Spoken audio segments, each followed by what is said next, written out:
तो क्या एआई सच में स्टॉक मार्केट को समझ सकता है? आज ना हम इसी सवाल की तह तक जाने वाले हैं, क्योंकि देखिए अब ये सिर्फ कोई टूल नहीं रह गया है, ये तो समझिए एक पूरी की पूरी टीम है। चैट जीपीटी, क्लॉड और जेमिनाई, और ये तीनों मिलकर फाइनेंस की दुनिया को पूरी तरह बदल रहे हैं। चलिए देखते हैं कि ये सब हो कैसे रहा है। तो आज हम करेंगे क्या? हम इन तीनों एआई एनालिस्ट्स का एक दूसरे से मुकाबला करवाएंगे, एक तरह का शोडाउन, ये पता लगाने के लिए कि कौन सा टूल किस काम के लिए सबसे बेस्ट है। हम हर एक की ताकत को, उसकी खासियत को समझेंगे ताकि उनका पूरा फायदा उठाया जा सके। और हाँ, आखिर में हम ये भी देखेंगे कि कैसे ये तीनों मिलकर एक, कह सकते हैं, अनबीटेबल टीम बनाते हैं। तो चलिए सीधे मुद्दे पर आते हैं।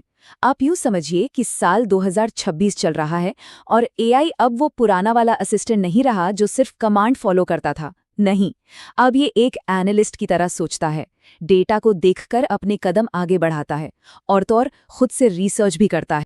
तो अब सवाल ये बिल्कुल नहीं है कि स्टॉक एनालिसिस के लिए एआई यूज करें या ना करें, वो बात तो पुरानी हो गई। असली सवाल है कि कैसे करें, क्योंकि खेल अब पूरी तरह से बदल चुका है और इस नए मैदान में 3 बड़े खिलाड़ी उतर चुके हैं, जीपीटी, क्लॉड और जेमिनाई। और इनको परखने का सबसे अच्छा तरीका क्या है? एक लाइव रेस। हमने इन तीनों एआई को एक ही बहुत मुश्किल काम दिया है, एनवीडिया की Q4 2026 की अर्निंग्स रिपोर्ट को एनालाइज करना और ये बताना कि मार्केट का अगला मूव क्या होगा।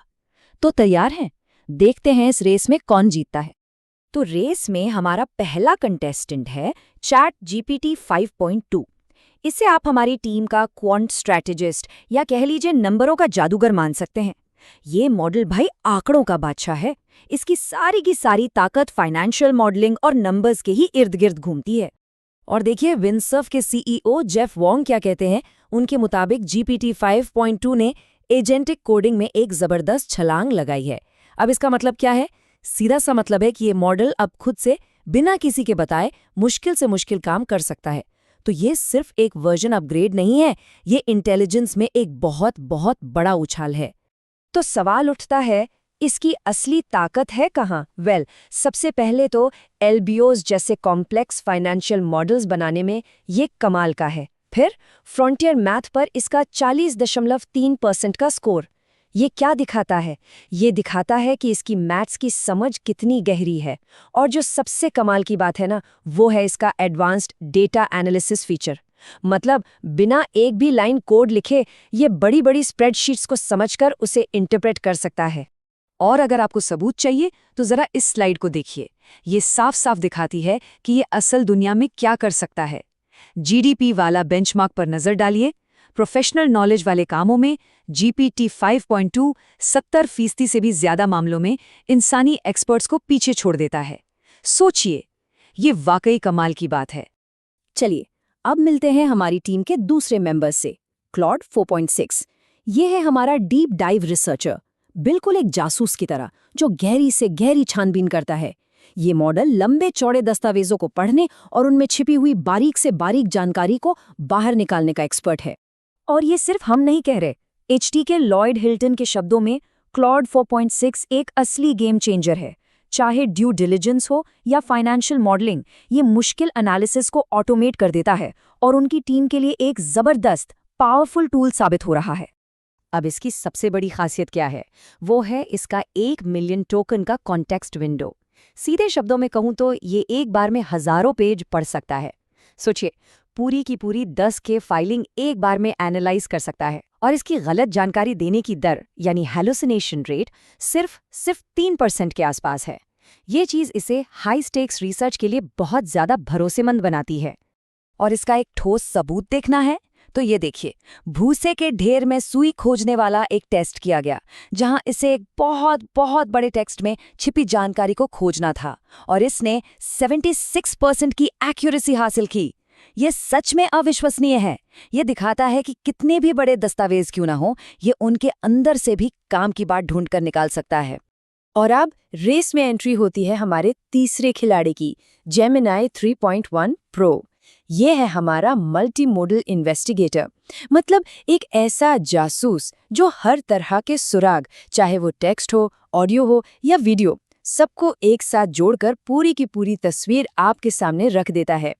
जेमिनाई की असली सुपर पावर है नेटिव मल्टी मोडालिटी। अब इसका मतलब क्या है? इसका मतलब है कि ये एक ही कमांड में टेक्स्ट, इमेज, ऑडियो, वीडियो और पीडीएफ सब कुछ एक साथ प्रोसेस कर सकता है। जरा कल्पना कीजिए, एक ही बार में किसी कंपनी की अर्निंग्स कॉल का ऑडियो सुनना, उसकी प्रेजेंटेशन के स्लाइड्स देखना और साथ-साथ उसकी रिपोर्ट भी पढ़ना। जेमिनाई ये सब एक साथ कर सकता है। पर इसकी ताकत यहीं खत्म नहीं होती। ये रियल टाइम में गूगल सर्च से कनेक्टेड है। इसका मतलब मार्केट की हर ताज़ा खबर, हर अपडेट तुरंत इसके पास होती है। और ऊपर से गूगल शीट्स और डॉक्स के साथ इसका जो स्मूथ इंटीग्रेशन है, वो इसे टीमों के लिए एक बेहद काम का टूल बना देता है। और ये चार्ट हमें बताता है कि जेमिनाई सिर्फ डेटा प्रोसेस नहीं करता, ये नए और अनोखे लॉजिक को भी समझता है, मुश्किल कमांड्स को भी एग्जीक्यूट कर सकता है। और फाइनेंस की दुनिया में ये क्षमताएं क्यों ज़रूरी हैं? क्योंकि इन्हीं से तो बाजार में आने वाले नए ट्रेंड्स को सबसे पहले पहचाना जाता है और उन पर एक्शन लिया जाता है। तो ठीक है, हमने तीनों एआई की अपनी अपनी सुपर पावर्स देख ली। एक नंबरों का बाजीगर है, दूसरा रिसर्च का महारथी और तीसरा रियल टाइम जानकारी का मास्टर। अब आते हैं सबसे ज़रूरी हिस्से पर। वो क्या है? वो ये है कि इन तीनों को मिलाकर एक हाई परफॉर्मेंस, एक विनिंग टीम कैसे बनाई जाए। तो एक विनिंग हाइब्रिड वर्कफ्लो कुछ इस तरह का दिखेगा। स्टेप 1, शुरुआती खोजबीन जेमिनाई के साथ। इसकी रियल टाइम सर्च और मल्टी मॉडल ताकत का इस्तेमाल करके बाजार की खबरों, अर्निंग्स कॉल्स और रिपोर्ट्स पर एक तेज नज़र डालिए। स्टेप 2, डीप एनालिसिस क्लॉड के हवाले। लंबी लंबी रिपोर्ट्स, 10K फाइलिंग्स, ये सब क्लॉड को दीजिए ताकि वो उनका गहरा विश्लेषण करके आपको निचोड़ दे सके।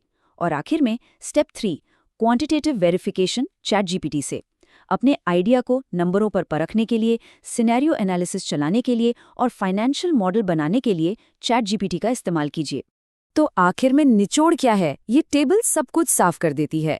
अगर आपको क्वांटिटेटिव मॉडलिंग करनी है तो विनर कौन है? चैटजीपीटी। अगर आपको लंबे लंबे दस्तावेजों का विश्लेषण करना है तो क्लॉड से बेहतर कोई नहीं। और अगर बात मल्टी मॉडल जांच और रियल टाइम न्यूज़ की हो तो बाजी मारता है जेमिनाई। ये बिल्कुल वही बात है, सही काम के लिए सही टूल। और ये सब हमें एक बहुत बड़े और शायद सबसे ज़रूरी सवाल पर लाकर खड़ा कर देता है। अगर सारा का सारा एनालिसिस एआई ही कर लेगा तो फिर एक इंसान, एक ह्यूमन एनालिस्ट का रोल क्या बचेगा? शायद भविष्य का एनालिस्ट डेटा क्रंचर नहीं होगा, बल्कि वो इन पावरफुल एआई टूल्स का एक डायरेक्टर होगा, जिसका काम होगा इन सबसे मिली जानकारी को जोड़कर एक फाइनल, एक अहम नजरिया पेश करना। ये एक बहुत दिलचस्प सवाल है और इसके बारे में सोचना वाकई जरूरी है।